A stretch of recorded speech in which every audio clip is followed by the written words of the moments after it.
little dense, so I apologize. We'll start with the title, Modernist Architecture as a Populist Movement. A re-examination using Laclau's theory on populism. There's a question mark in it. Not very standard, but it's looking at the question of how is it a populist movement, moreover than an elitist establishment. We're going to start the story in the Midwest. We're talking about Minnesota. We're going to move to Chicago. It's because the Midwest can be an epicenter. It was an epicenter for populism. Populism is a political ideology. It's a structure. It's a content-based definition that describes how people come together. But you also have modern architecture as part of this discussion, and you have Chicago, which was the epicenter for much of the modern architecture through Mies van der Rohe and his school of thought at IIT. But the modern architecture that drew out of IIT and Mies van der Rohe's students is often misunderstood, poorly executed, is derived from differing definitions, and is elitist. And now what happened? Why did we go this way, and where can we start? We're going to start with populism, though. This is going to be the progression of the argument. We're going to go from populism, we're going to define that, redefine it. We're going to move to modernist architecture, also using a redefinition. We'll then talk about Ludwig Mies van der Rohe, and then we'll talk about affect populism. That's kind of a new trend in populism, but one that is important to discuss nonetheless. So populism. Populism is often content-based. This is problematic because we have contradictions that are inherent when you use a content-based populistic approach. If we define populism as a conservative movement of the people, like with the Tea Party or other, the workers' movement, etc., what we find is that it can then clash and contradict with the other populist movement at the time, which we could see in Minnesota or Wisconsin right now, with the laborers arguing against that exact Tea Party that is establishing the populist movement also. So what we have to do is then move to a theoretical argument. The theoretical argument is basically a framework for which you study populists. It takes the content and looks at how that content was formed, moreover than what that content is. So Laclau uses what he calls the populist subject. To keep the presentation brief and fairly low level, we'll just say that's we the people. We all know that. We all know what we the people means. And it's interesting because we the people is everyone, but it's no one. So when I say we the people, I don't mean us in this classroom necessarily. I mean none of us in this classroom. I mean all of us and none of us. That's the interesting part of the people. We the people. And then you have the elite. It's the people. The elite is the establishment that is looking to suck off of the people. It's who the people are fighting against. And Laclau's theory can be structured upon or projected upon anything, basically. It is the degree to which something is populist that Laclau then defines. And how he does that is based on the logic of differences and the logic of equivalences. The larger the logic of equivalences, the more populistic the movement is. So let's talk about that. The logic of difference we're going to use an example. Sorry, I know it's a theoretical, but sometimes content does help. So let's say we ask our town for a bus stop or a shopping mall, per se. And the town might say, okay, we'll give you that shopping mall. Well, let's say we ask our town for a bus stop, shopping mall, and then healthcare. And then we ask him for financial reform. And then we ask him for a new political leader. And then, well, the structure of the government, the democratic structure, is going to bend and break under those demands. It cannot meet all the demands required in this moment. So what ends up happening is that bus stop, the healthcare, the mall, the financial reform, all take an equivalential chain and become equal. Where in a logic of difference, the bus stop is all that matters. In a logic of equivalence, they all hold an equal significance. That's why we have equal signifiers. That brings me to modernism. Modernism is an equivalential chain that grew out of a logic of differences. If we look at Pevsner's book, I can't think of the full title, but it talks about the progression of modernism from Morris to Gropius. And it starts with Morris and his arts and crafts movement, which was formulating architecture and art in the industrial era and figuring out how the two would interplay. Well, as technology increased, the system of architecture could no longer meet the needs of the technology. You had Louis Sullivan also trying to create something else. He was trying to get rid of the Victorian adornment and decoration that was so wrought in buildings and causing them to be dampened into this European Victorian style. So he said, let's strip the buildings. Let's take them down to their basic forms. But he was unable to do that, and he was still working under the masonry. And then you have Frank Lloyd Wright, who we would typically say was populist because of his suburban approach, but he was too individual. No one could copy Frank Lloyd Wright. If you copy Frank Lloyd Wright, you just take too much time, and, well, you look very pretentious. So that's how that goes. You also have the difference of technology, as discussed earlier. We are now working with steel, glass, and concrete in more and more ways. You also have the desires of the people are changing. Victorian architecture was very classist. You either had good Victorian architecture or you had really bad Victorian architecture. The adornment changed, it looked cheaper, it looked better, whether or not your wood was carved properly or it was just stamped in a machine. This wood wasn't stamped in a machine, the plastics and molds. But so Gropius recaps this very nicely in a quote. Let me get that. He says, "The rise of the academy spelt the gradual decay of the spontaneous tradition of art that had permeated the life of the whole people. All that remained was a salon art, entirely remote from everyday life. It was then that a revolt began. Ruskin and Morris strove to find a means of reuniting the world of art with the world of work.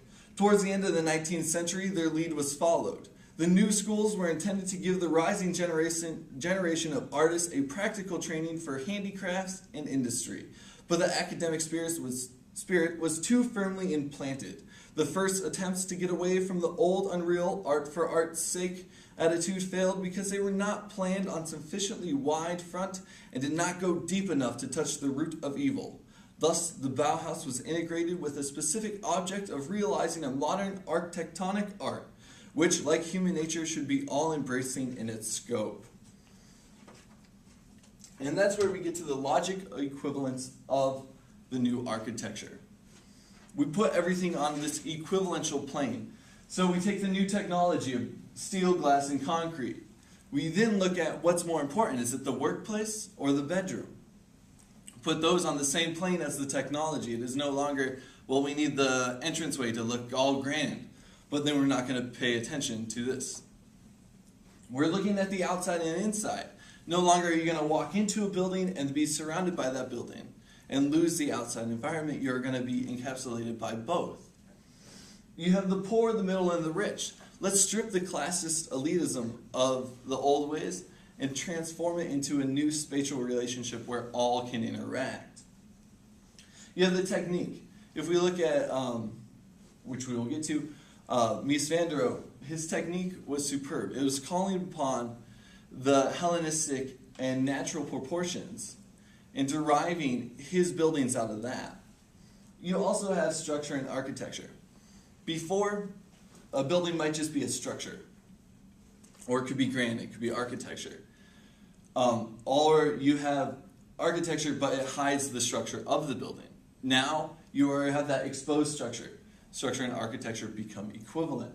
All of these then are put on this equivalential chain to where the old Victorian architecture cannot sustain it. It needs to be reformed. Thus, we get Ludwig Mies van der Rohe. Ludwig Mies van der Rohe came at the same time as Gropius, a little after Gropius was first initiated. He was the head of the Bauhaus, but under Nazi regime, the Bauhaus was being forced to close. So Ludwig Mies van der Rohe decide to come to Chicago. An odd choice. No one wants to go to Chicago. It's cold in the winter. It's hot in the summer. It's kind of dismal. But Chicago was this perfect city. It was under renovation. There was plenty of new things to go. And he had the Illinois Institute of Technology on the south side of Chicago. He had the ability to build a whole new campus under his terms and conditions, as he was dean. It was basically a gentrification process, but it's kind of nice. So the career examples that I would talk about in a longer presentation, but don't have time for, are the IIT campus because of its urban design, Farnsworth House, since it is a house, it's a domestic architecture.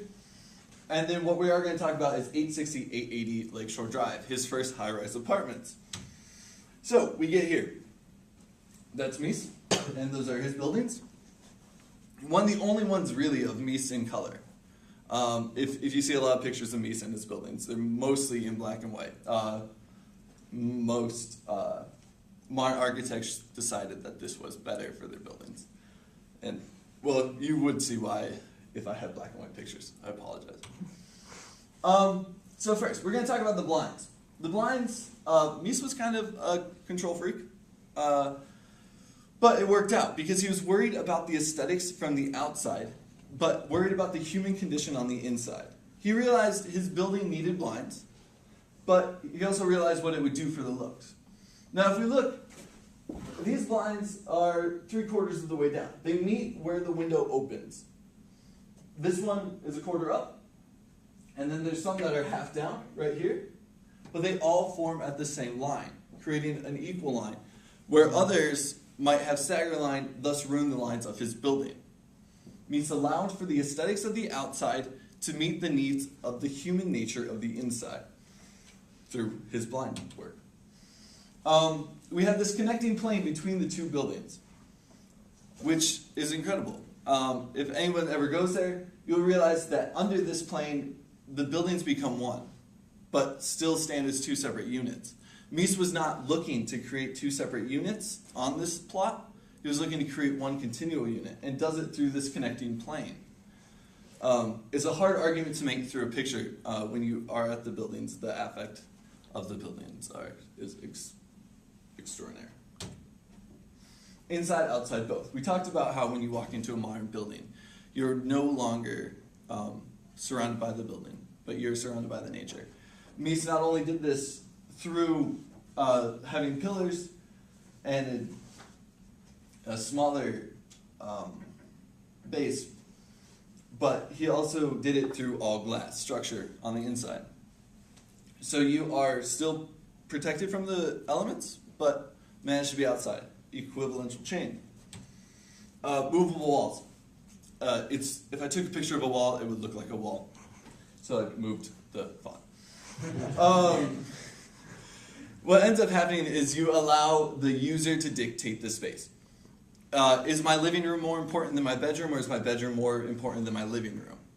That's the user's call. Mies was not about to decide that for you.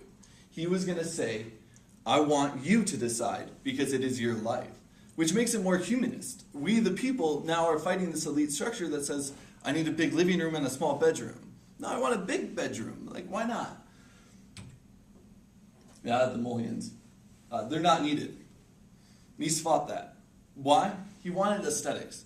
These are not needed for the structural integrity of the building. Mies actually has a really good quote where he says, now first I'm going to tell you the real reason, and then I'm going to tell you a good reason by itself. It was very important to preserve and extend the rhythm which the mullion set up by the rest of the building.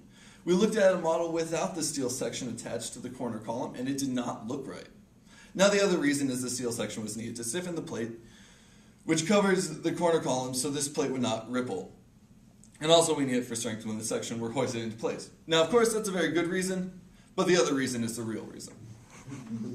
So Mies realized that this wasn't necessary for his building, but the aesthetics were important.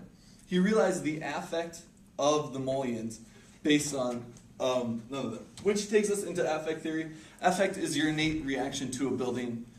Mies was very concerned about that affect. That gets lost with his students who don't take the innate reaction of natural proportions and just do something quick and efficient. So draw a couple lines and call it modern architecture, thus the Yale Cube of Gropius students. There we go.